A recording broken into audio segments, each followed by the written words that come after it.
from New York, where this time of year the streets are covered with something very much like eggnog. It's Late Night with David Letterman. Tonight, it's the 360-degree rotation show with Peter Ustinov, Mark Bauman from Hammacher Schlemmer, and comedian George Miller, plus Paul Shaffer in the band. And now, a man who has his own late-night talk show on NBC. Hey, that's not a joke. David Letterman.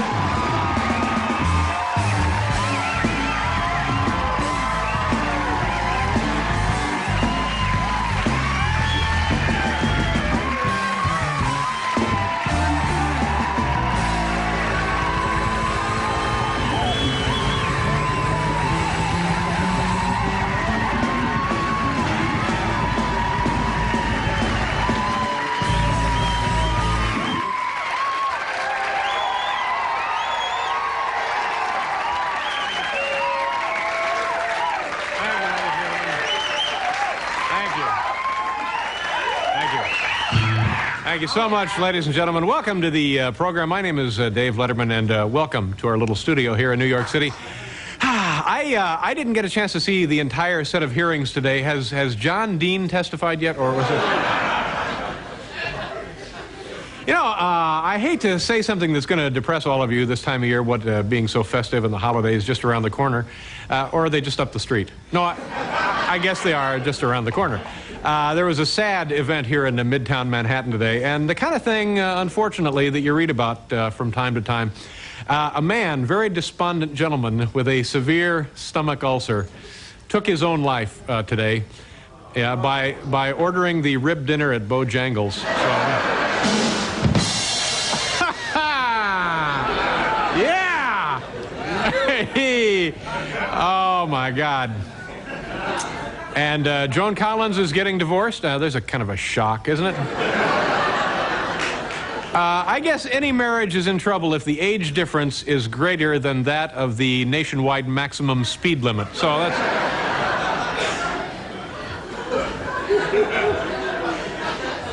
At the House Foreign Relations Committee hearings today, Lieutenant Colonel Oliver North's lawyer said that all his client would say about the Iran-Contra affair was that a few dozen Marines were involved and no one was injured. Coincidentally, Peter Holmes said the same thing about his marriage to Joan Collins. So...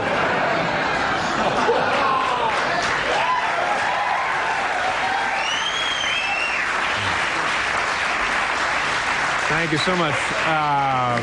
Well, you can probably see what's happening to your television picture here in the studio and at home as well.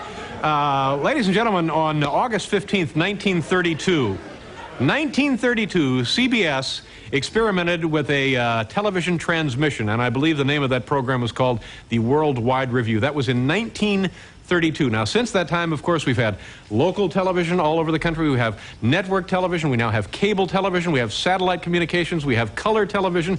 We have stereo television. And now, tonight, another experiment, another step forward.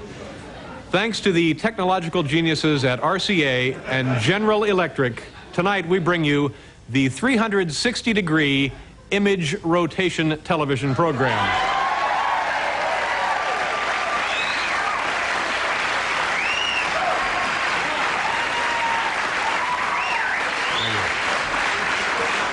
That's right, tonight during our program, the picture will rotate once entirely,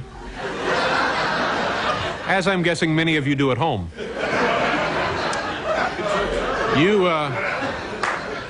You think it's annoying now, wait about 10 minutes. It's kind of starting to sicken me, as a matter of fact. I'll tell you more about this noble, bold experiment in a moment, but first, here's who's on the show tonight. Oh, George Miller, a very funny man, is with us tonight.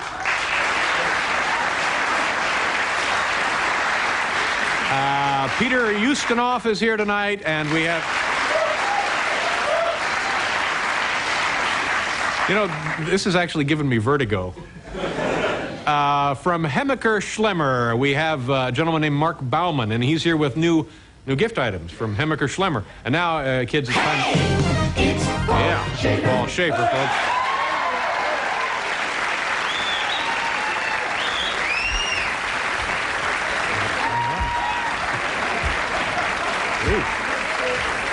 Great. Great, Dave.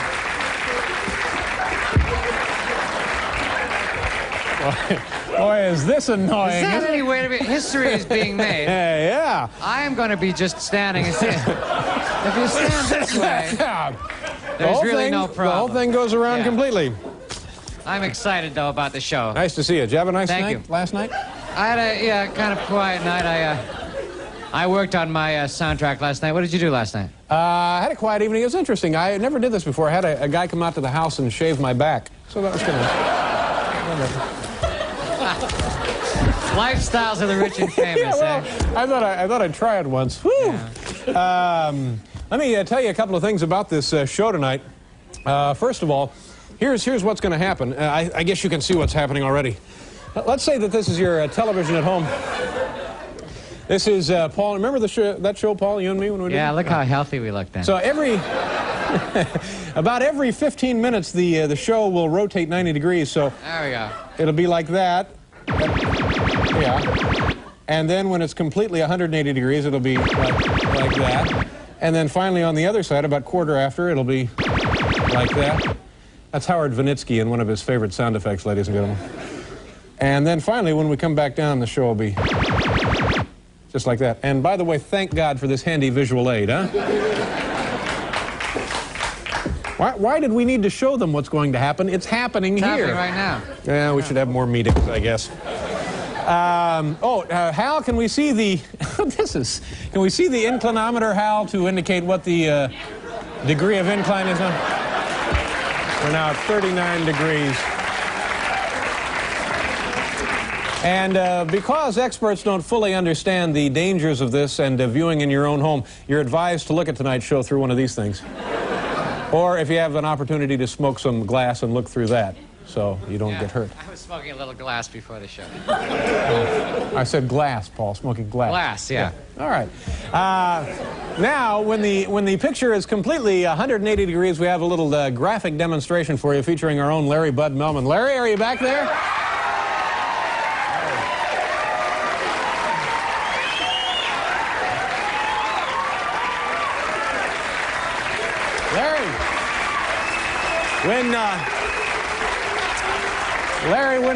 When we get to 180 degrees, what are you going to do there for us? I'm going to dance upside down on the ceiling. And do you know how to dance, Larry? Yeah. And is that your own suit? Sure. Yeah. Okay. So that'll be when we're completely upside down. You'll be dancing to. Do you know what the music will be? Larry? Huh? Top hat. Top hat. Okay. So Larry will be dancing on the ceiling. He's like standing on the ceiling right now, isn't he? Yeah, he is. He's standing on the ceiling. But see, when it's turned upside down, it'll be... It'll be what? I don't know. We'll just edit that out. Okay. And now, while we're waiting for this wonderful experiment to unfold in our laps, let's do some dumb ads, actual advertisements culled from actual periodicals from all over the free world. Paul, do you have music for dumb ads tonight? There's actual periodicals called from all over the free world. Yeah. They're called dumb ads. Okay, here we go. Thank you very much, Paul. Our first ad, how to turn a dirty diaper into a bundle of joy. You know, I think a Christmas gift always means so much more if you make it yourself, don't you?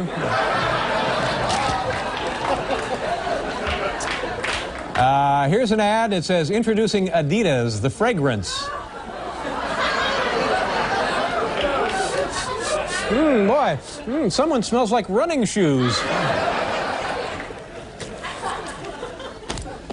55 degrees. Have we passed the, I guess we haven't, have we? I guess we did. Isn't that, this is Kiss the Fat Goodbye is what it says here, see? Isn't that how Dan Rather ends the evening news? What happened to our little 45-degree message? Did we pass that? Comes at 90, Dave. Comes at, oh, 90, I'm sorry. Forgive me. Okay. That's Hal Gurnley, our director in the booth tonight. Here we have... Hal Gurney, I'm sorry. Here we have an ad that says, Allegheny Hearing and Speech Associates, dead or hard of hearing. This must be a pretty powerful hearing aid. Here we have, let's not do that one. Okay, here we have a little something. Now we'll pay you to watch TV. Boy, those folks at the new Fox network are really desperate, aren't they? Here's something. What's a correction from a newspaper in Boston? Correction. The new Chinatown restaurant ad that ran in Sunday's Journal was incorrect. It read... It should have read, "We regret any inconvenience this may have caused."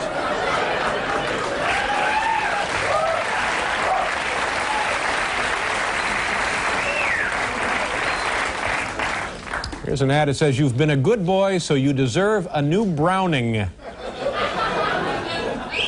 Yes, looks like it's going to be a John Hinckley Christmas, doesn't it? Won't do that one. Let's see, we won't do that one. Let's just go right to the last entry. We're moving on. This is an audible. We're going to number 11 now. Moving to number 11. We have an ad for something called Snuggles the Musical Bear. A musically enchanting gift. And you can see there on the heart it says, "Touch me." And I guess from the location of the pillow, Snuggles gets his thrills any way he can. Is it music for us? Okay. All right, how close are we now to... We'll do a commercial and then we come back. Right after commercial. Okay, it's a very exciting night for us. Peter Ustinov is here, and George Miller, and Mark Bauman from Hammacher Schlemmer. Plus, we're rotating the image for your enjoyment at home. So we'll do this and more.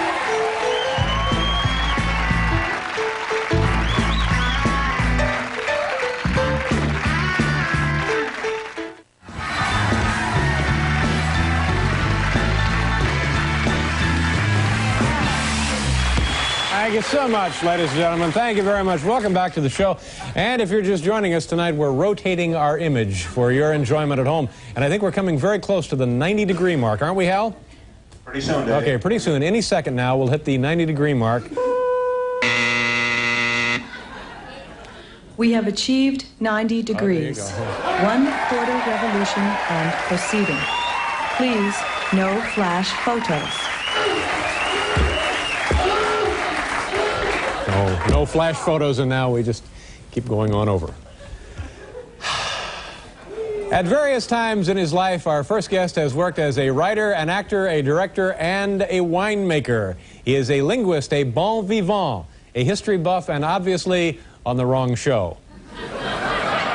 Ladies and gentlemen, please say hello to Peter Ustinov.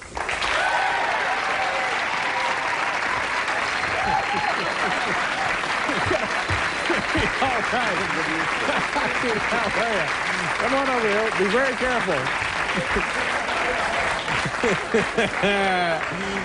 It's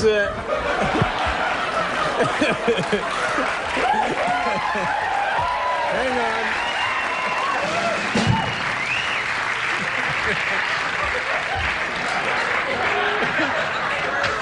It's like being on a really cheap cruise, isn't it? Yes, or else it's something I'm not used to, which is weightlessness. Yeah.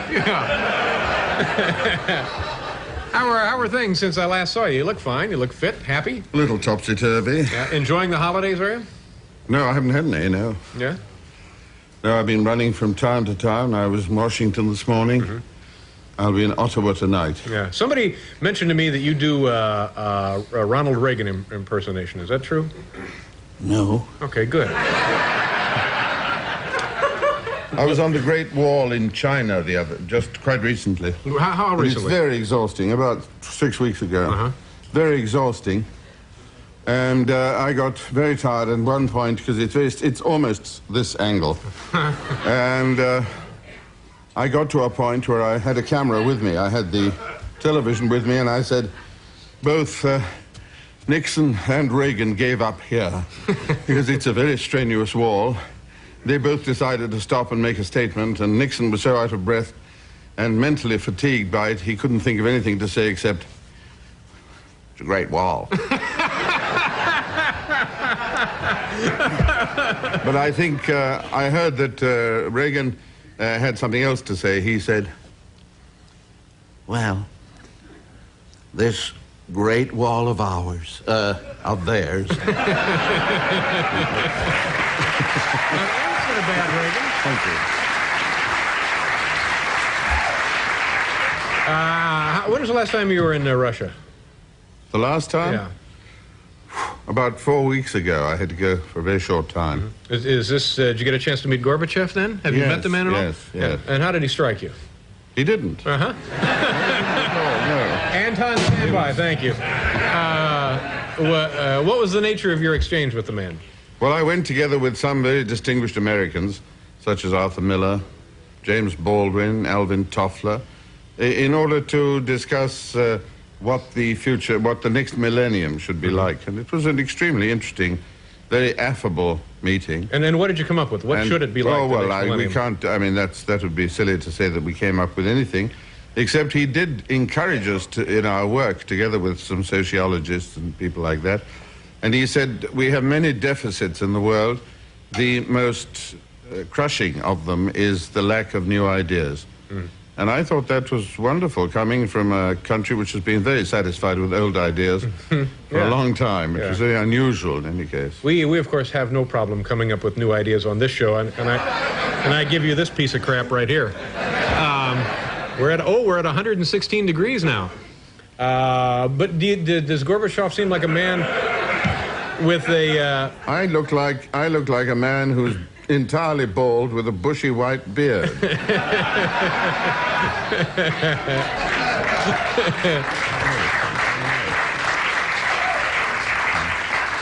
Was Gorbachev friendly, funny, anything that...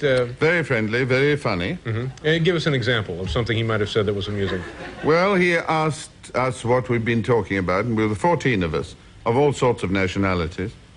And I said, because it seemed to fall to me to answer, I said, well, since there were 14 of us, it meant that 13/14 of the time was spent listening, which in itself is good, and only 1/14 speaking.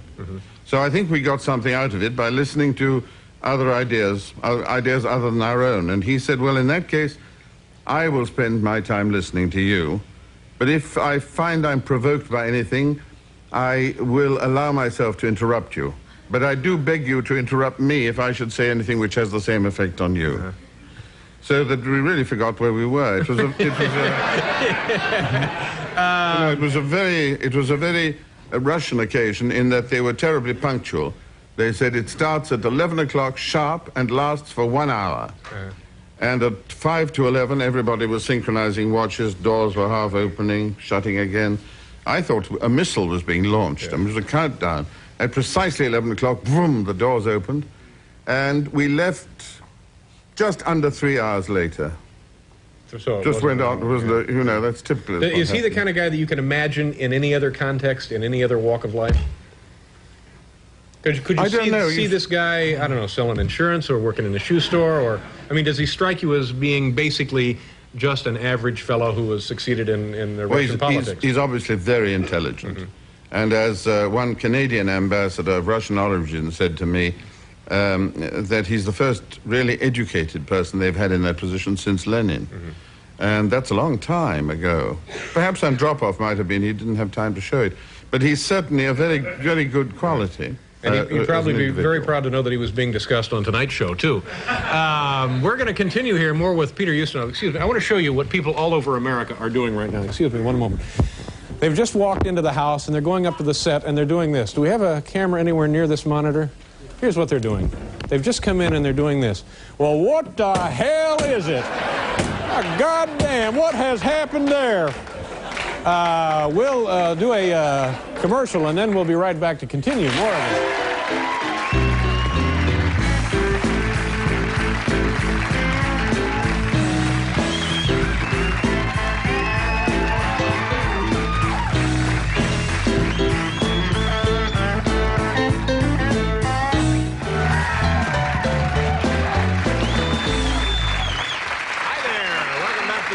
Program. Peter Ustinov is here tonight, George Miller, and also a gentleman from Hammacher Schlemmer who will have odd little new gift items to show us for the holidays, or I guess year-round, as a matter of fact. Tell me the story about when you were a boy in school and you wrote an essay critiquing the work of one of your classmates. Does that ring a bell with you? Nothing at all. All right. Nothing at all. Make something up, then. No, I think conditions are very similar to what they are now. Uh-huh. I mean, you did the man who hit the thing. Right. But I think there are some more timid men who would come home and look at it and say, Try to adjust the brain. Yeah. So that story doesn't ring a bell with you at all? no, but it might do in the future. The something to do with a piece of artwork done by... Oh, ribbon... Oh, I see that. That's very long ago. Would you rather pass and go on to another category?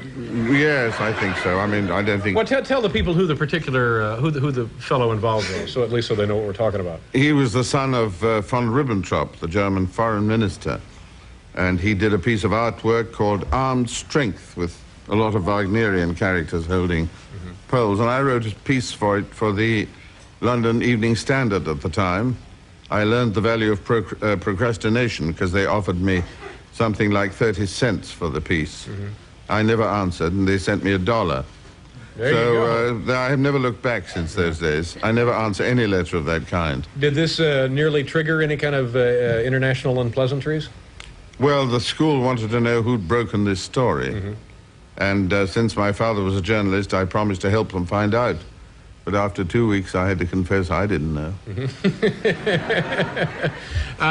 And then when you were in the service, you served... who was the man that you answered to directly?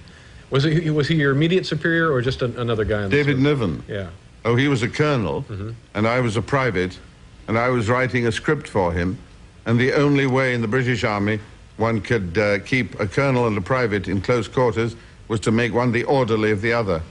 So I sat cleaning his belt with one hand and writing the script with the other. It was a nerve-wracking experience, but he was very nice to me. Was he wearing the belt at the time?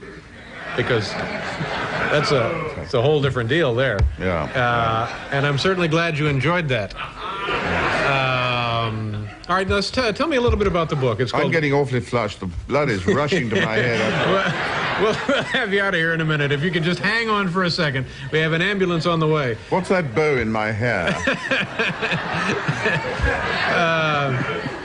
Tell me about the book here. We Are the Children. Let me hold this way so we can get a good shot at this. There it is.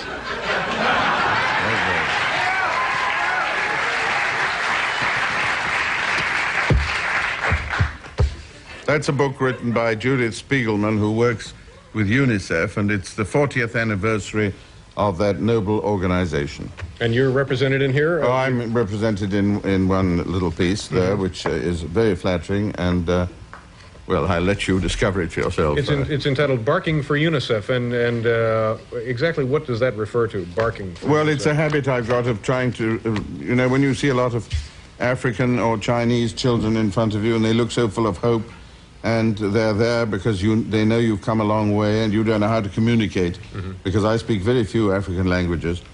And you see, that's my trouble too. I speak, 2 or 3 at the top. And we don't speak the same ones. Yeah. And so that I usually bark at the children. And that creates an immediate bond. So the children are all gathered there, and I suddenly go, "Row, row, row." They're extremely frightened because something tells them I'm not a dog. Yeah. But I think we have something here. We have achieved 180 degrees, absolute inversion and proceeding. The current temperature is 44 degrees. The barometric pressure is falling from 30.10. And the wind at Teterboro Airport is from the northwest at 6 knots. Oh, that's nice. Okay. And we're going on. All right. At any rate, this is on sale, bookstores everywhere, I'm assuming? yes, it's out now, yes. We Are the Children, featuring an offering in there by yourself. Nice to see you again. Thank you very much for putting up with this nonsense. Not at all. I enjoyed it enormously. Will there be another noise at 181 degrees? No, there'll be another one at, I think, at 270. That's when it'll be, 270. Peter Ustinov. We'll do a commercial and then station identification, and then we'll be right back.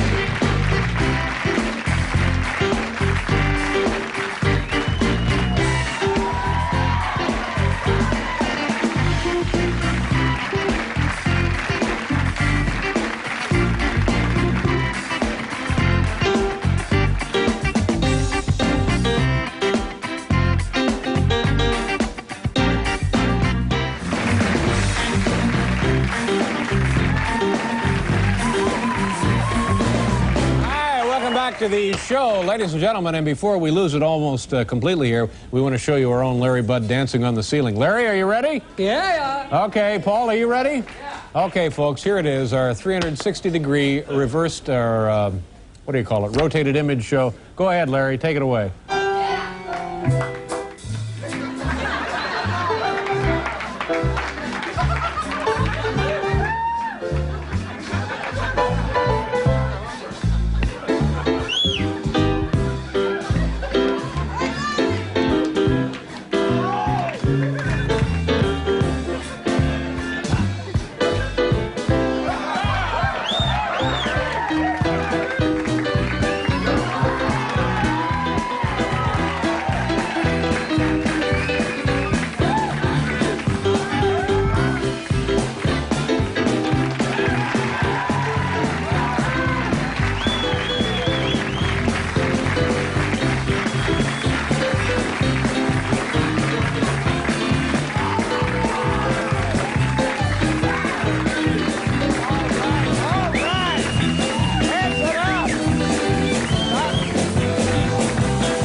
My God!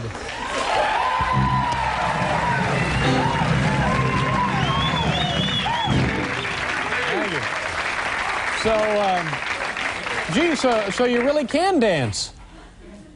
Nice job, Larry. Thank you. I have a recurring nightmare that's awfully similar to that. Tomorrow on the program, Jane Seymour will be here, and Robert Klein, and the man with the world's strongest teeth, Joe Ponder. That's right, Joe Ponder will be here with his teeth. They're the world's strongest teeth, you know, and Joe travels with them frequently, and he'll be in town with his teeth tomorrow for the holidays, and he'll be on the program. And now, let's get on to our top 10 list from the home office in Milwaukee tonight. The category is Top 10 Adjectives Rarely Associated with NFL Linesmen. Rarely associated with NFL linesmen. Top 10 adjectives. Number 10, breaded. Number 9, Bambi-eyed. Number 8, Chocolicious. Number 7, cable-ready. Number 6, alive with the taste of real pecans. Number 5, Van Johnson-esque. Number 4, delicately scented. Number 3, hickory smoked. Number 2, Broadway bound. And number 1 adjective rarely associated with NFL linemen, Hasidic.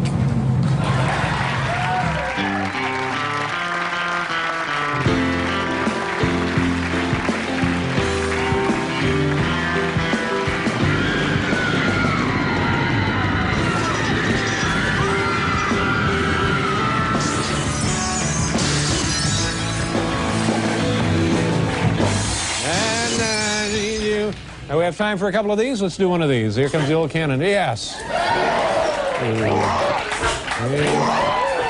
There we go.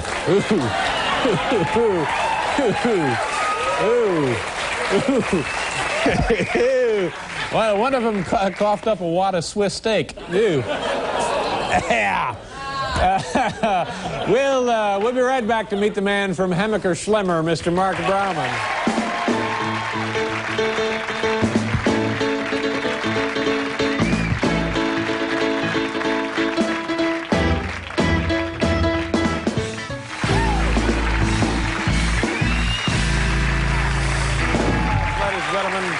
Welcome back to our 360-degree rotating image program. Now, if you're like me and haven't taken care of your Christmas shoplifting yet, I enjoyed that.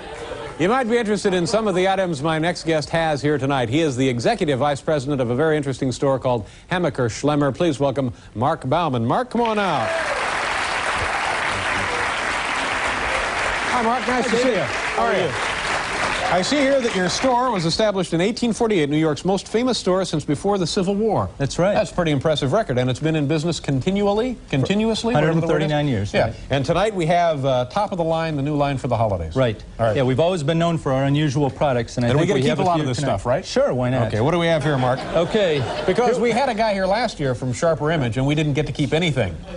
But tonight, we get to keep it. Right, of course, everything. All right, okay. Here we have the exercise bike lawnmower. And I'm sure you probably wanted to have a riding mower to do your lawn. You get on this. Just step right on there. Yeah. And step.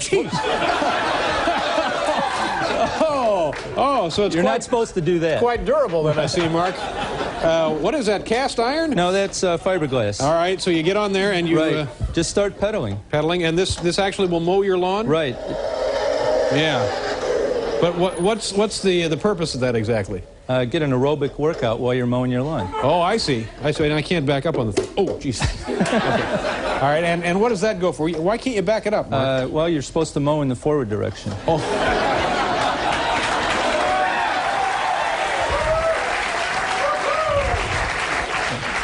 I think I hit a squirrel or something. Is that up in there? Okay.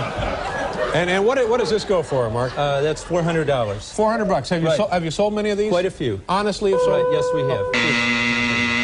Oh, look, for $270. We have achieved three-quarter revolution. Approaching restabilization. Please return all magazines. All right. So now you have sold a lot of these. Right, we have. Okay. And what's next here, Mark? We call this the face-down lounger. Face-down lounger. Right. Norwegian physical therapists recommend that you lie in a face-down position. What's the name of that Norwegian physical therapist? She's not giving out her name. Okay, you want me to try it, or do you want to try it? No, I'd like you to try it. All right. And just kneel right here. Kneel here? Yeah, kneel there and then lean forward. Mm-hmm. And puts no pressure on your spine, all the way down. There you go. And you're... I guess you put this out in the yard next to your mower, right? So but you can't, what's the deal here? Well, the idea is you can read a book or relax. Well, how exactly would you read the book? Well, you're supposed to look through that opening. Yeah, I can see it. Okay, so put your hands up under your face. Lovely view of the floor, by the way. Yeah, if you had a book, you could be reading it. Yeah. And what does this go for, Mark? That's $300. Yeah. But no pressure on your spine whatsoever. Well, you can pretty much do this without the device. You can pretty much lie down in your stomach anywhere, couldn't you? Right, but that puts a lot of pressure on your organs. Yeah, right. Okay.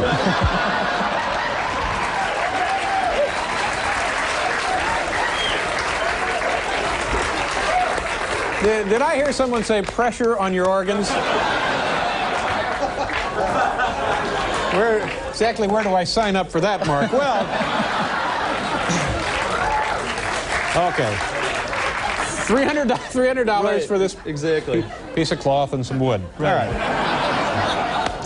What's next? Okay, we have the musical plant water. Oh, okay. When your plant's thirsty, it sings a little song. This is a traditional Swedish melody.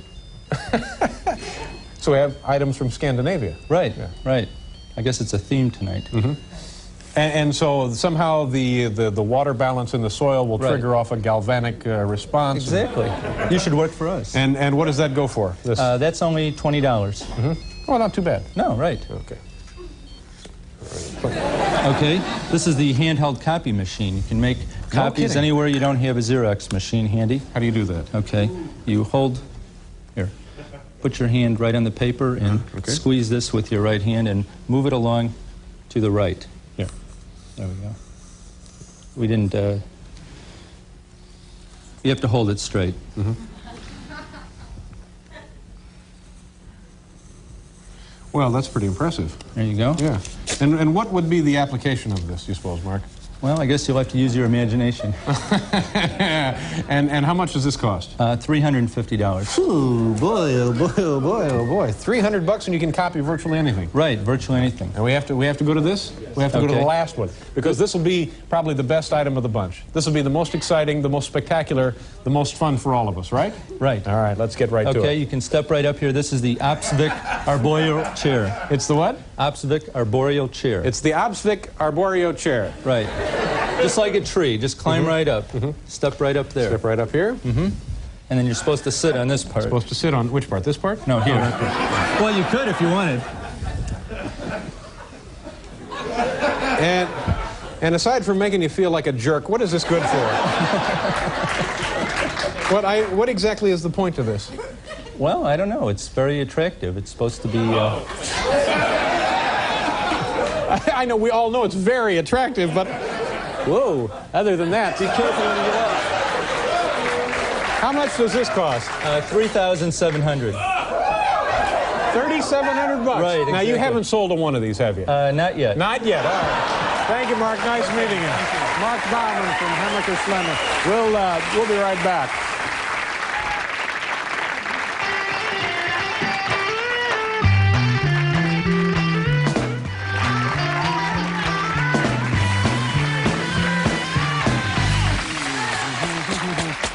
But see, I think when you're in that position, you want something pressing on your organs.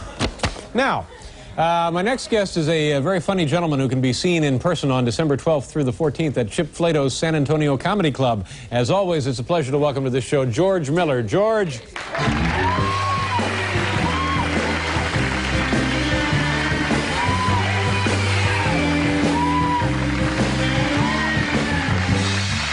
George? Pretty good. My heart's always beating real fast. Why is that? Because I'm alive.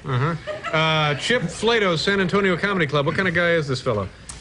He's a guy, he's kind of a chintzy guy. He's a nice guy, but he's kind of economical. He would never tip in a restaurant. Well, I take that back. One time a waitress somehow saved his life and he left 15 cents, something like that. And this was a long time ago. What, did she Heimlich him? I don't remember. I think she recommended he not eat the corned beef sandwich. I don't know what it was. It was I see. Menu recommendation or something like that. And he goes out of town, he would never stay at a motel. He actually has curvature of the spine from sleeping in satellite dishes. Oh. I'll give you an idea. Great, So, very, very economical, right? Yeah. So that's the kind of a guy he is. Yeah. Next question. Yeah. How's your holiday season? Have you been up to Seattle? I went to Seattle. I went up there. I saw my friend Herman Bursky, who I often mention in the show. Herman, of course, has had a terrible allergy problem for like 20 years. Realize that. Yeah, really? No. Yeah, he has an allergy problem where he's, wheezing and sneezing and blowing his nose. After 20 years, they finally found out what he's allergic to: Kleenex. There you go. Unbelievable. Yeah. Unbelievable. I tell you, these doctors, Dave, my Hollywood friends and I have been very concerned about quite a few of them. It's a wonderful age we're living in, isn't it? It is. And I saw Mom, of course. How's Mom doing? Well, I'll tell you, we're not a close-knit family. I mentioned this on the show a few months ago. We're not a close-knit family. At my dad's funeral, my mom and I left early to beat the rush. That's not true. I said that a few months. That's not true. My dad's alive. He's in the hospital right now. His pound cake backed up on him, but he is alive.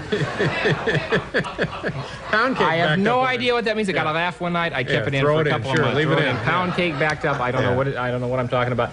My mom, of course, always gives words of advice. Constant word. Happiness comes from the inside, right? Yeah. Right, Mom. That's why you always feel better after you puke. Yeah. Right? You got to think about some of these, You got to think about some of these. Not too long. Yeah. Now, how was the last time you were on? You were looking for a gimmick. Oh, I was desperately looking for a gimmick, something that'll shoot me to the top. And you had people write in with the... Well, yeah, we had people write in. I had one idea, though. The last time I was on the show, I talked about, and this ties in here, we talked about, and the band laughed at this a lot, too, maybe they could identify guys who, no matter what the subject is, they get it back to sex. Right. Hey, did you feel the earthquake this morning? Yeah, I felt the earthquake in my pants. Hi, Paul. I'm like you. I like to refer to Paul about 80 times a minute. Yeah. So, anyway, then we were thinking, we started talking. Somebody said, hey, you're the in-the-pants comedian. Maybe that would be, but not sexually. We were thinking maybe you could use it as like a skeptical, if you were skeptical of something, somebody was trying to hand you a load of nonsense. Sinatra? Hey, I've known Frankie for 25 years. Oh, yeah, you know Sinatra, in my pants. And it would catch on, see? Like, remember you had, you had a thing a couple years ago. You wanted to make a trademark. They pelted us with rocks and garbage. So I thought this would be at least equally as, so I just thought of that. Okay, that was, the other thing was, I was thinking, I saw you do the James Stewart impression last night. Oh, yeah. Yeah. Not a very good impression. No, I thought it was pretty good. But I was thinking maybe I should do more of that sort of thing, maybe singing and dancing and stuff like that. So I was thinking in that context, you had the terrorists a few months ago were talking about they were going to start doing things in the United States. Remember that? And they mentioned department stores, which would be kind of scary. You'll run for your life at Sears. Very nice. Not bad. Very nice. Not bad. Well, let me do this. We have to do a commercial here. I got more, though. We'll do a commercial, and then we'll be right back. Don't worry. It's all right. Here.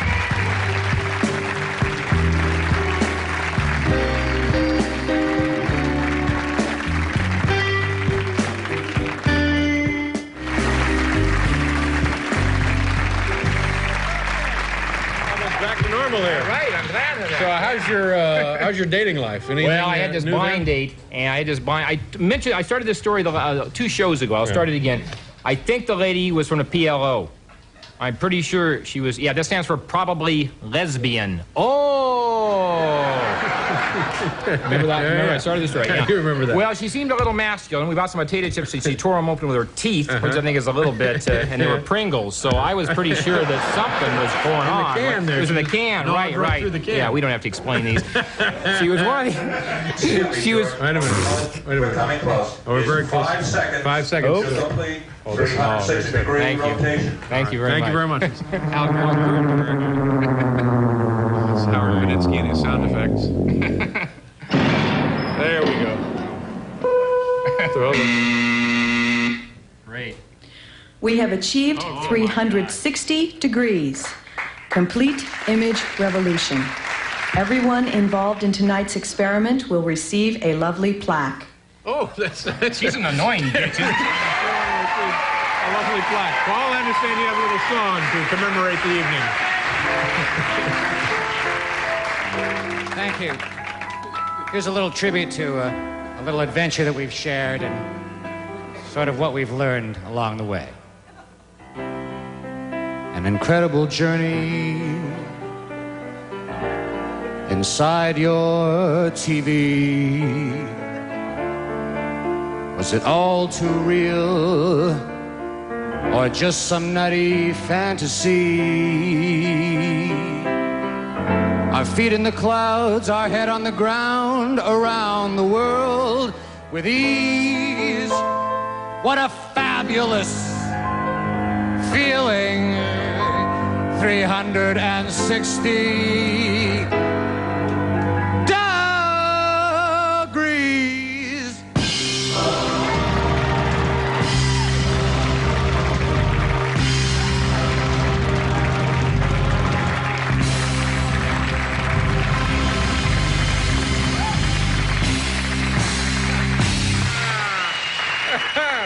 Where are the showgirls? That sounds like showgirl music. I'm working up to the showgirl. What a fantastic night. Thank you. Now, you wanted to mention something? We have about a minute here. I know there's All right, I something wanted to you do want a to get off your challenge. I want to do a chest. Have about challenge. 30 seconds now. They told Okay, me. okay, let's just talk about something else then. We'll do this some other time. I was on the road. I'm all through going to Colonel Sanders. Why is that? Thank you. There's too many decisions you got to make. You want original recipe, crispy, extra crispy, all burnt to hell. I don't know what to tell these people, right? And I'm at, you ever go to Baskin Robbins? Yeah, all the time. You ever go to, really? Can't keep me out of the place. You ever go to Baskin Robbins and there's some weird looking people there that are working there. You think, there's a guy behind the counter and you think he doesn't really work here. The real employee's in the back and this guy's killed him. Yeah, I've had that experience. George, nice to see you again. He'll be in San Antonio, December the 12th through the 14th at Chip Flato's there, the San Antonio Comedy Club. And tomorrow on the program, Jane Seymour and Robert Klein. Is that it? That's it? Thank you, everybody. Good night.